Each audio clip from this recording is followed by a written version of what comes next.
कि मेरे पास सुविधा नहीं है, पैसा नहीं है, तो लालू यादव जी के पास, मुलायम सिंह यादव जी, मायावती जी, नरेंद्र मोदी जी, इन लोगों के पास कहां थी? 65 दिन में तुम्हें सिर्फ 10 दिन मरना है। राहु और केतु हमेशा आमने सामने बैठते हैं। तो किस क्लास में खड़ा हो गए, आज शाम को मेरी तरफ से पार्टी, कानपुर के 5 स्टार, पूरा क्लास आएगा तुम्हारे साथ, भले तुमको ना जानता हो कि जन्नत वही देखेगा जो मरेगा, वो नियम है, चैलेंज है। ये दोनों अकेले कभी नहीं रहते। काम हर युवा को करना चाहिए, करना ही चाहिए। तुमने एक बात तो एक्सेप्ट कर ली कि जिंदगी एक चुनौती है। तुम क्या करते हो? तुम सिर्फ एक चीज चाहते हो, ग्रोथ। इस क्लास में जितने लोग बैठे हैं वो सब ग्रोथ चाहते हैं, लेकिन जहां ग्रोथ है वहां चैलेंज है। ये दोनों अकेले कभी नहीं रहते, रहते ही नहीं। जैसे अगर तुम कुंडली देखते होगे या तुम्हारी कुंडलियां होंगी, हॉरोस्कोप होंगी, कुछ चीजें हैं जो साथ में रहती, अलग होती ही नहीं। दो ग्रह राहु और केतु हमेशा आमने सामने बैठते हैं। तुम सब ग्रोथ चाहते हो लेकिन चैलेंज नहीं चाहते। कहते नहीं नहीं ये ना करो भैया, आईएएस बनना है, हाँ 10 घंटा पढ़ने पड़ेगा। सर कोई जुगाड़ बता दो। अब तुम चाहते हो आईएएस बनना, चलो बड़ी अच्छी बात है, बनो। लेकिन इसमें जो चैलेंज है, पहला चैलेंज है 8 घंटा मिनिमम पढ़ना। मिनिमम 8 घंटा, बहुत ज्यादा नहीं, 8 बहुत है। लेकिन एक बात अभी छुपी हुई है। सबने ग्रेजुएशन कर लिया, बहुसंख्यक मेजॉरिटी। अब जब तुमने ग्रेजुएशन किया तो ग्रेजुएशन में क्या है? एग्जाम 10 दिन का है हर साल, हर साल। यानी ग्रेजुएशन में 365 दिन में तुम्हें सिर्फ 10 दिन मरना है। 355 दिन तुम फ्री हो, यही तो है इंडिया में ग्रेजुएशन। 355 दिन तुम मस्त हो, और इस 10 दिन में जो परीक्षा भी है उसका तुम्हें इंपॉर्टेंट पेपर भी मिल जाता है। हमें तो मिलता था, 20 क्वेश्चन मिलते थे हर पेपर के, और उसमें से हमारे सीनियर कहते थे, बाद में हम अपने जूनियरों से कहते थे कि अगर कोई क्वेश्चन ना आए तो घबराना मत, आंसर शीट भर देना, हेडिंग डालना नेशनल इनकम, और फिर पूरी 3 इडियट की कहानी लिख डाली कि एक रैंचो जीते, उनको एक बिजनेसमैन ने हायर किया था, वो इंजीनियरिंग कॉलेज में पढ़ने गए थे, उनका वहां के डीन जो है चतुर्लिंगम से सहस्त्र बुद्धि से बनती नहीं थी, उनसे वहां पे एक दुश्मनी हो गई। चतुर्लिंगम उनसे बहुत चिढ़ता था। उनके 2 दोस्त थे, फरहान और राजू। राजू के पापा बीमार रहते थे, उनको वहां एक सुंदर सी कन्या भी मिली, उसका नाम प्रिया था। वो अपने नाम के साथ चांचड़ नहीं जोड़ना चाहती थी, और लिखना क्या है, वही तो वो लास्ट में कहती है ना, प्रिया चांचड़। फिर वो बाद में कहता है कि मैं फुंगसुक वांगड़ू, कहती है प्रिया वांगड़ू।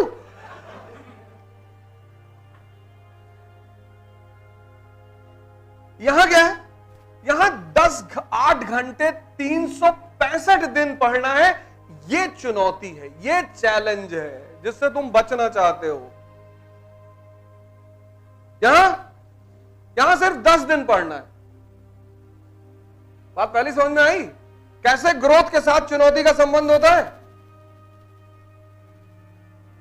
इससे तुम बचना चाहते हो।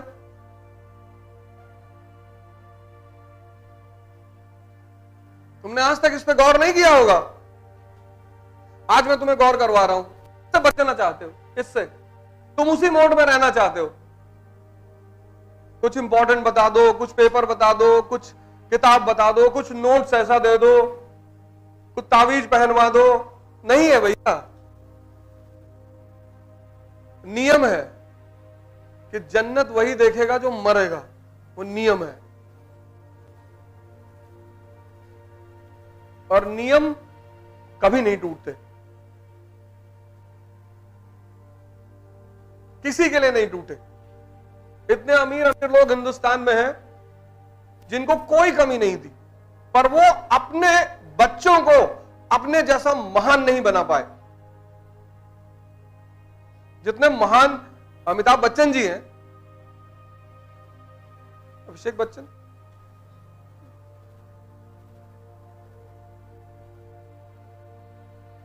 अगर मैं कह दूं इस क्लास में कि 10 मूवी अभिषेक बच्चन की बता दो, कोई नहीं बता पाएगा। लेकिन आप 10 मूवी अमिताभ बच्चन की बता ले जाओगे। तुमको लगता है कि मेरे पास सुविधा नहीं है, पैसा नहीं है, तो लालू यादव जी के पास, मुलायम सिंह यादव जी, मायावती जी, नरेंद्र मोदी जी, इन लोग के पास कहां थी? इन लोग के पास भी नहीं थी ना। ये पहली चुनौती है, 8 घंटे 365 दिन। दूसरी चुनौती, ये तो पहली है, दूसरी,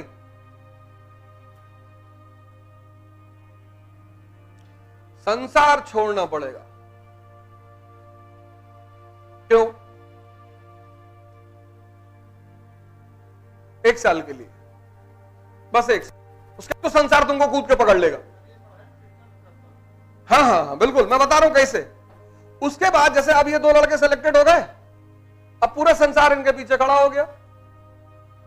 संसार क्यों छोड़ना है वो मैं बता दूं। क्यों? हर चीज सुनो पहले ध्यान से। जब तुम 8 घंटे पढ़ोगे तो उस 8 घंटे को सोचना भी तो पड़ेगा।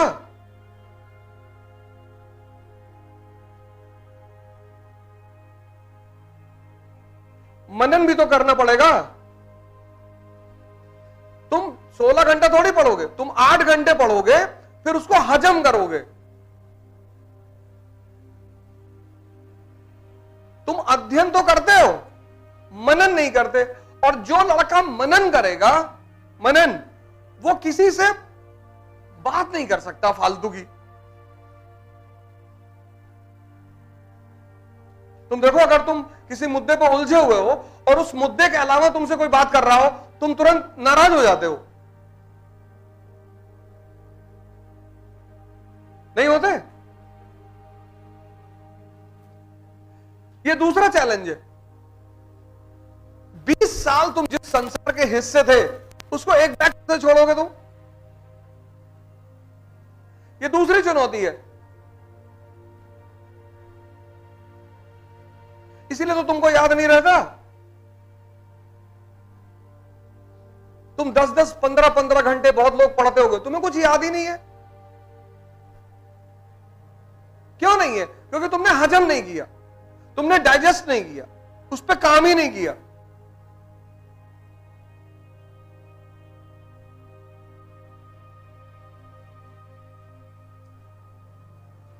बालासोर में जो ट्रेनें लड़ी, उनके नाम बताओ।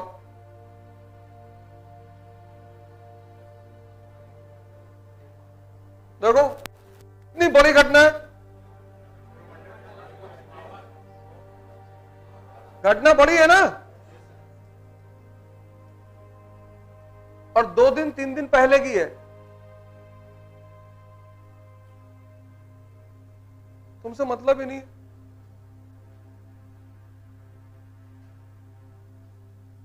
तुमसे मतलब ही नहीं है।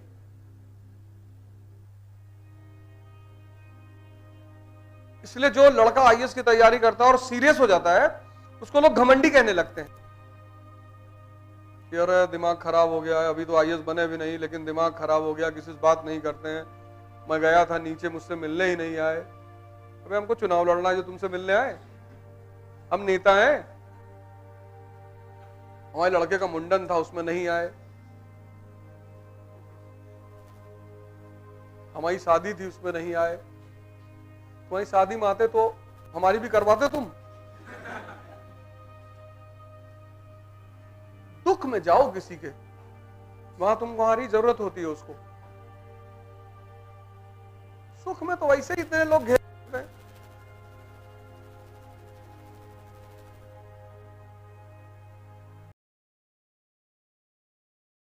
किसी का जाओ, वहां तुम्हारी जरूरत होती है उसको। अभी पार्टी दे दो कि क्लास में खड़े होगे कि आज शाम को मेरी तरफ से पार्टी, कानपुर के 5 स्टार, पूरा क्लास जाएगा तुम्हारे साथ, भले तुमको ना जानता हो। और अभी क्लास में सबसे कहते हो कि भैया 500-500 रुपए दे दो, हम भी अपनी फीस जमा कर ले, मार के भगा देंगे लोगों तुमको यहां से, देख मंगे कहीं के।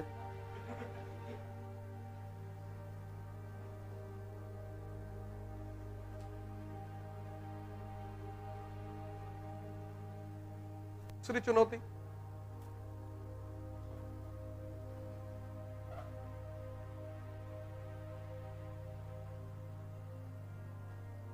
समझना।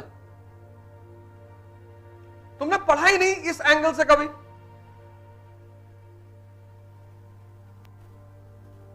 समझना किसको? ह्यूमैनिटीज को। तुमने पढ़ाई की जिंदगी भर साइंस की। इसमें कितने लोग हैं जिन्होंने 11th-12th ह्यूमैनिटीज से किया है? 1, 11th-12th, 2, 3, 4, 5, 6 लोग। कम से कम 100 की क्लास में 6 लोगों ने सिर्फ ह्यूमैनिटीज से किया है। 94 साइंस। कहां से, कौन से स्कूल से? डीपीएस? अच्छा, आजाद नगर। अच्छा अच्छा। क्या क्या सब्जेक्ट थे तुम्हारे?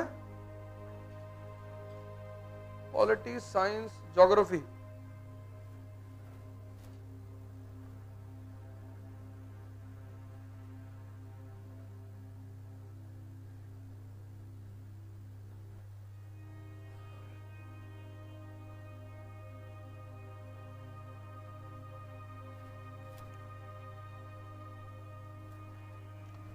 अगर तुम्हें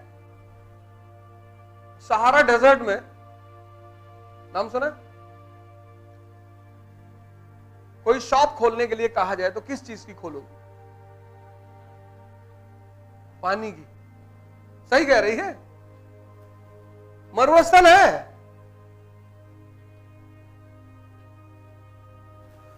दुनिया का सबसे बिजिएस्ट बंदरगाह बताओ। पोर्ट। और क्यों? ओशन करंट्स पढ़े थे? याद है सब? नहीं होंगे, कोई बात। वो कैसा संबंध है ज्योग्राफी का इकोनॉमी से?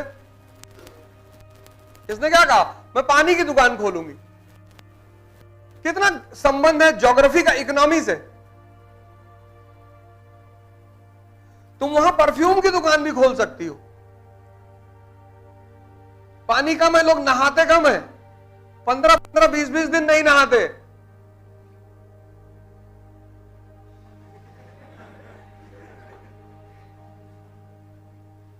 इसलिए इत्र भी इस्लाम में सुन्नत है। इस्लाम वहीं तो पैदा हुआ।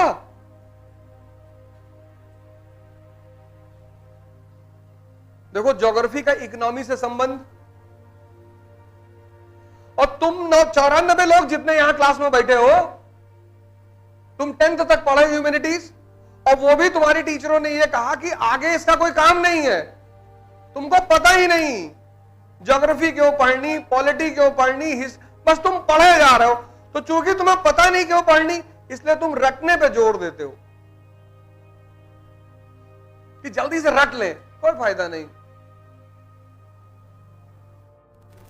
अब चूंकि तुम्हारे पास ह्यूमैनिटीज की समझ नहीं है, ह्यूमैनिटीज मतलब ज्योग्राफी, ह्यूमैनिटीज मतलब पॉलिटी, ह्यूमैनिटीज मतलब हिस्ट्री, ह्यूमैनिटीज मतलब इकोनॉमी। इकोनॉमी हालांकि दोनों स्ट्रीम में आता है, मैथमेटिकल सब्जेक्ट है इकोनॉमी। अब ये 4 चीज तुम्हें समझ में आती नहीं, न्यूज़पेपर तुम क्या पढ़ोगे? और न्यूज़पेपर आईएएस की जान है। 5वां चौथा चैलेंज न्यूज़पेपर। तुम पढ़ ही नहीं सकते न्यूज़पेपर, ह्यूमैनिटीज तुम्हारे पास है ही नहीं, ह्यूमैनिटीज तुम्हारे पास है ही नहीं।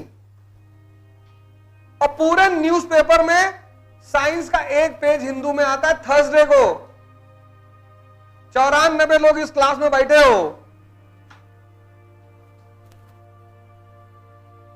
ह्यूमैनिटीज तुम्हारे पास है ही नहीं। ना तुम्हें हिस्ट्री पता, ना तुम्हें पॉलिटी पता, ना तुम्हें ज्योग्राफी पता, ना इकोनॉमी पता, तुम न्यूज़पेपर कैसे पढ़ोगे? तुम पढ़ पाओगे? नहीं पढ़ पाओगे। और जब तुम किसी काम को नहीं कर पाते लगातार प्रयास करने के बाद, क्योंकि तुम्हारा रास्ता गलत है, तो तुम क्या होते हो?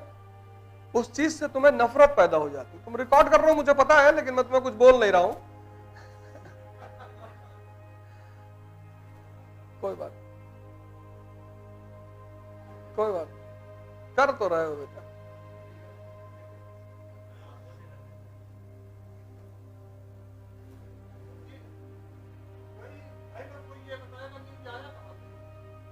हम बताएंगे, बताएंगे, बैठिए, अभी पूछ, अभी आपको बुलाएंगे हम, बैठिए। बड़ी अच्छी बात है कि न्यूज आया कहां से, ये बड़ा अच्छा सवाल है। ये डेमोक्रेसी का फोर्थ पिलर है। तुम्हारे प्रतिनिधि बैठे हुए पार्लियामेंट में, तुमने चुनकर भेजा है कि जाओ शासन करो, पर हमको बताते रहना क्या क्या कर रहे हो। तो कैसे बताएंगे? प्रेस के माध्यम से। इसलिए डेमोक्रेसी में अगर प्रेस कमजोर है तो डेमोक्रेसी कभी ताकतवर हो ही नहीं सकती। मोनार्की में वो राजा तुम्हारा प्रतिनिधि नहीं था, वो भगवान का प्रतिनिधि था, जिल्ले इलाही। तो वो तुमको क्यों बताएगा? कोई काम करेगा तो वो तुमको क्यों बताएगा? तुम होते कौन हो उससे पूछने वाले? इसलिए कभी कोई राजा किसी जनता को जवाब नहीं देता था।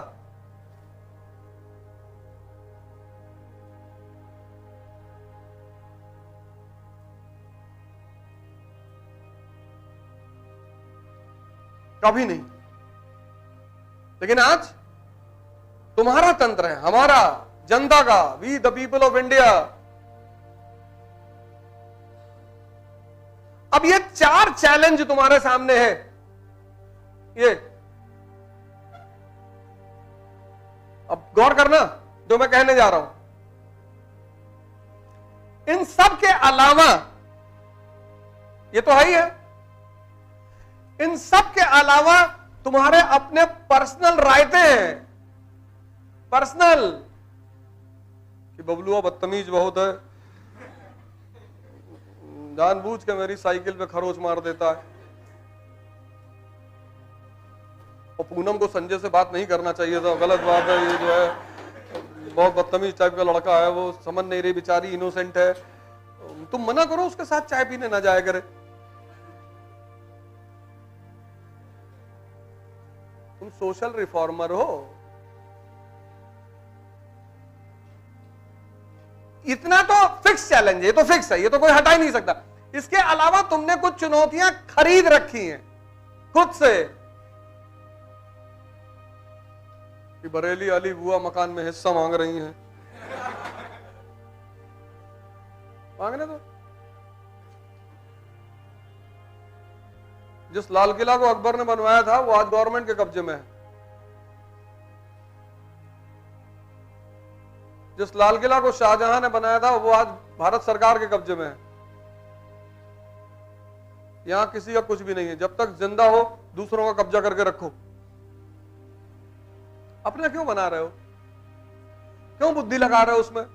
भैया सीमेंट ज्यादा डालना, भैया मिट्टी बालू कम रखना, भैया ईंटा ऐसे करो। हमारे एक भाई है मकान बनवा रहे हैं, दिन भर बेचारे खड़े रहते हैं, दिन भर वही खड़े रहते। ठेकेदार नहीं, वो कहते हैं कि मजदूर बहुत बदतमीज होते हैं। कहते हैं इनको देखो ना तो ठीक से काम नहीं करते, ज्यादा काम नहीं करते, बीच में भाग जाते हैं। हमने कहा इससे अच्छा मकान खरीद लेते, बना बनाया, उससे भी अच्छा था कब्जा कर लेते। अरे हम अधर्म थोड़ी करेंगे, तुम कर नहीं पाओगे। जो अधर्म करने की स्थिति में है और ना करे वो संत, जो करने की स्थिति में नहीं हो कह रहा मैं नहीं करूंगा वो मूर्ख।